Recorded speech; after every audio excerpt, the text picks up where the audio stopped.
Pag piyesta ay talaga naman pong marami po tayong mga linisin.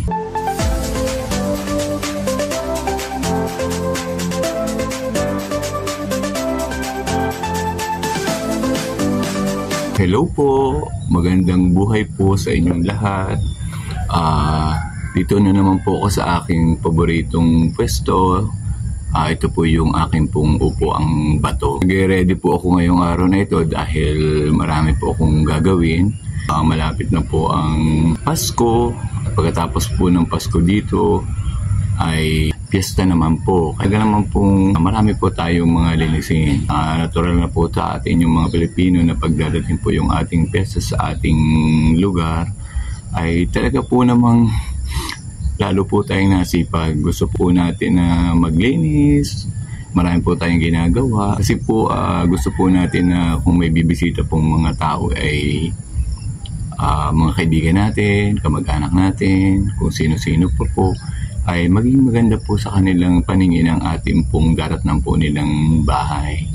Hindi naman po sila sa pagkain lang, kundi gusto din po nating maipakita sa kanila na talaga po namang sila welcome. At dahil maganda po ang kapaligiran, maganda po, malinis, marirelax po sila at matutuwa po, maaliw po silang kumain ng maayos. Ganun din po ba kayo pagka nagpe-pesta? Mga kaibigan, mga naaliw pa rin pong manood ng aking video. So sa araw pong ito ay papakita ko po yung mga pinagawa ko po pag po dumarating na po yung malapit na po yung mga mahalagang okasyon sa ating buhay.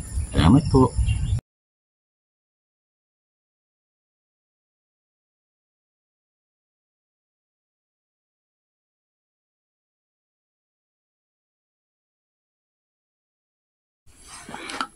Una ko pong nililinis ay ang harapan po ng bahay. Pero ngayon pong panahon ito, medyo madali na naman po siyang linisin dahil hindi po naman siya ganun kadumi. Basta po gumising ako ng umaga, may mga area po ng harapan ng aming bahay na akin po nililinis.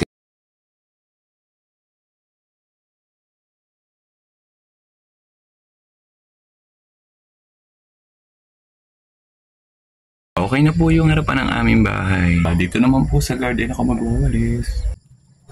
Madali na pong walsan ng garden kasi po araw-araw ko naman po siyang winawalsan. So hindi na po ako nahihirapan.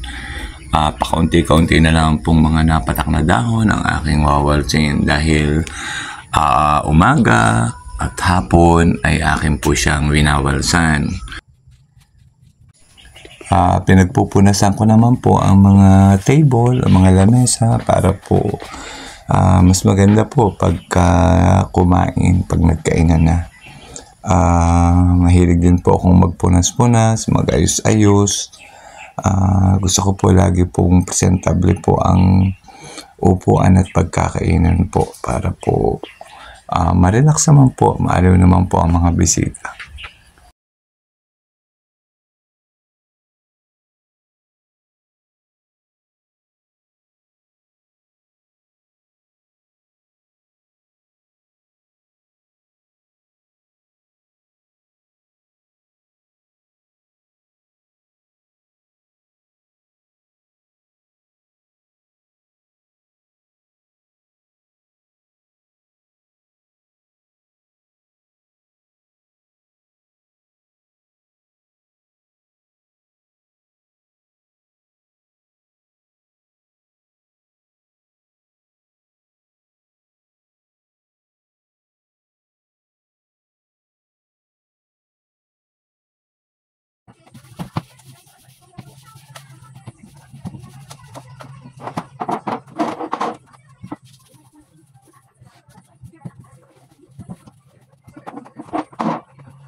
After po naman na makapagpunas-punas, makapaglinis-linis, naisipan ko naman pong labhan yung mga ilan pa pong mga tubal po namin ng mami para po pag nagpesta, hindi ko na po poproblemahin na marami kaming tubal dahil after po ng pesta, bagong taon, panibago na naman pong ganap ang gagawin ko, panibago na naman pong pagluluto, kung ano-ano po ang gagawin, pag-aayos, para naman po sa pagsalubong naman po sa bagong taon. Kaya pinipilit ko pong ubusin ang aming at laban ang aming mga tubal nang wala na pong poproblemahin pag nagpesta po.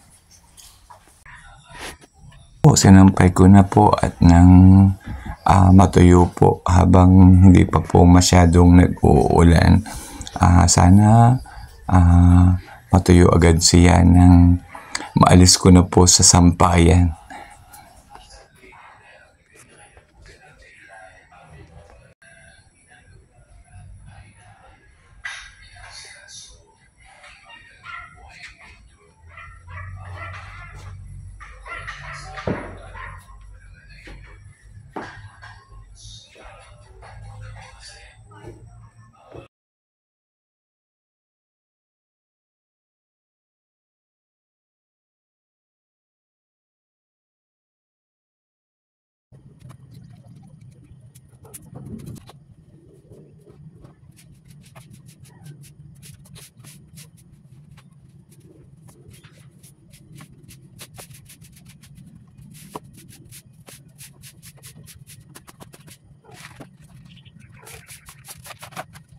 Ito po ang aking mga nawalis at naalis pong mga dahon-dahon doon sa aking halaman.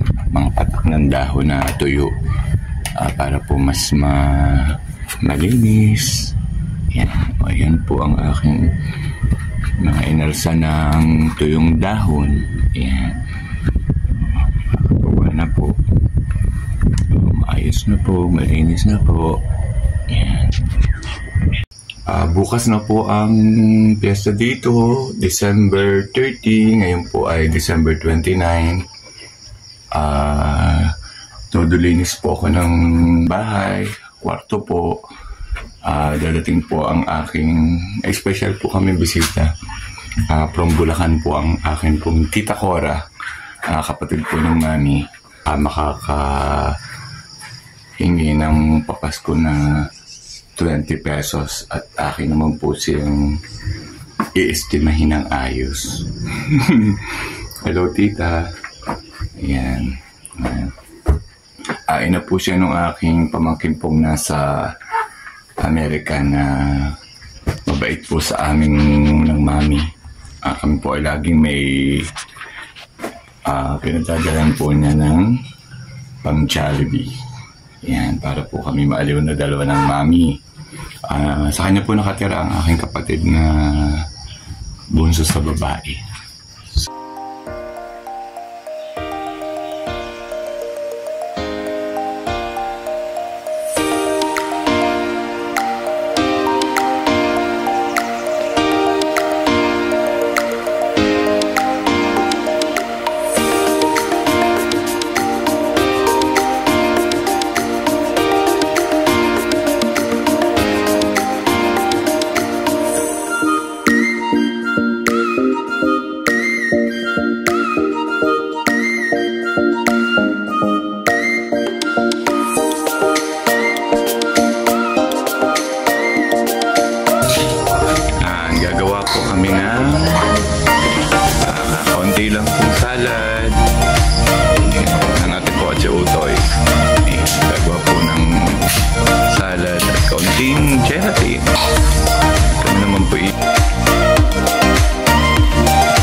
gelatin. Yay!